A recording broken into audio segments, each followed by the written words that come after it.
Halo sahabat pembelajar, kembali lagi bersama saya, Dewi Ratnaningsih dalam guruvirtual.id.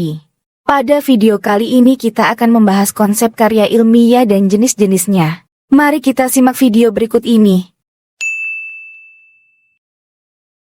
Tujuan pembelajaran kita pada video kali ini adalah 1.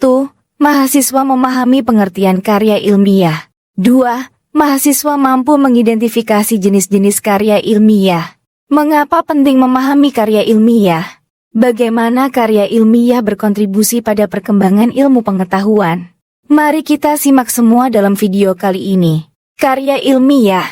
Karya ilmiah adalah tulisan sistematis yang dibuat berdasarkan penelitian, analisis, atau eksperimen untuk menyajikan temuan atau kontribusi baru dalam suatu bidang ilmu pengetahuan.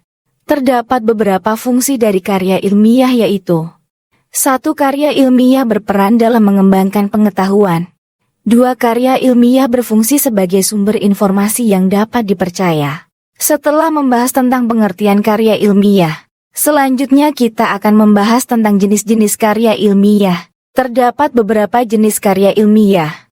1. Artikel ilmiah. Artikel ilmiah adalah suatu bentuk tulisan yang menyajikan hasil penelitian atau analisis tentang suatu topik tertentu. Tujuan penulisan artikel ilmiah adalah untuk menyebarkan informasi ilmiah dan kontribusi pengetahuan baru dalam bidang tertentu.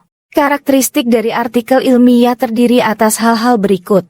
Yang pertama, abstrak. Abstrak merupakan ringkasan singkat tentang tujuan, metode, hasil, dan kesimpulan penelitian. Yang kedua, pendahuluan. Pendahuluan berisi latar belakang, permasalahan, tujuan penelitian, dan hipotesis. Yang ketiga, metode.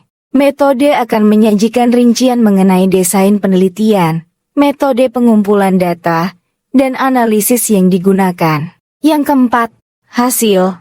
Hasil akan menyajikan temuan penelitian tanpa interpretasi. Yang kelima, diskusi. Diskusi diartikan sebagai interpretasi hasil, hubungan dengan penelitian terdahulu, dan implikasi.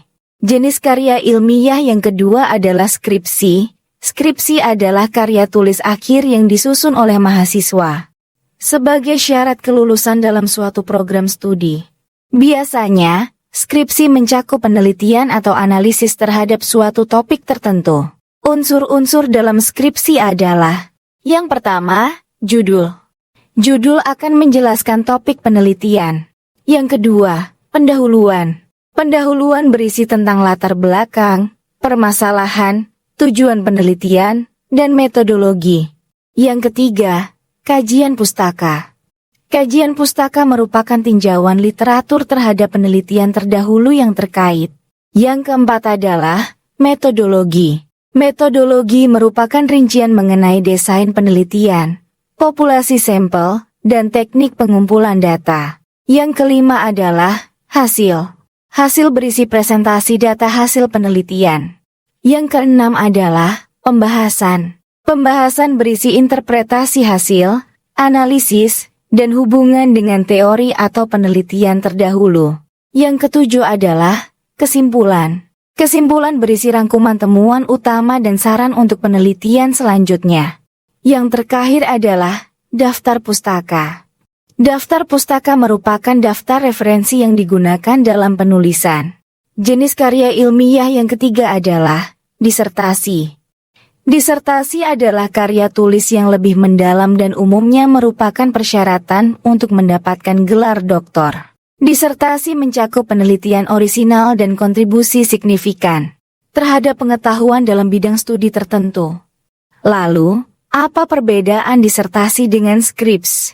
Perbedaan yang pertama adalah kedalaman penelitian. Disertasi cenderung lebih mendalam dan kompleks daripada skripsi.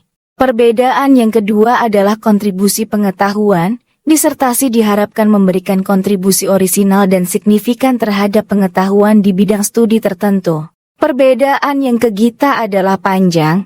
Disertasi umumnya lebih panjang daripada skripsi. Perbedaan yang keempat adalah lingkup dan kompleksitas. Lingkup dan kompleksitas. Disertasi mencakup penelitian yang lebih luas dan kompleks dibandingkan dengan skripsi. Sahabat pembelajar, itulah tadi beberapa jenis dari karya ilmiah. Terdapat beberapa jenis karya ilmiah lainnya. Silahkan sahabat dapat mencari dan mengidentifikasi jenis karya ilmiah lainnya berdasarkan materi yang telah diberikan. Dari beberapa penjelasan sebelumnya, buatlah ringkasan tentang salah satu jenis karya ilmiah. Kemudian identifikasi kelebihan dan kelemahan karya ilmiah yang dipelajari. Baiklah sahabat pembelajar, demikianlah materi pembelajaran kita pada pertemuan kali ini. Saya Dewi Ratnaningsih mengucapkan terima kasih atas perhatian Anda semua. Salam semangat dari kami, guruvirtual.id.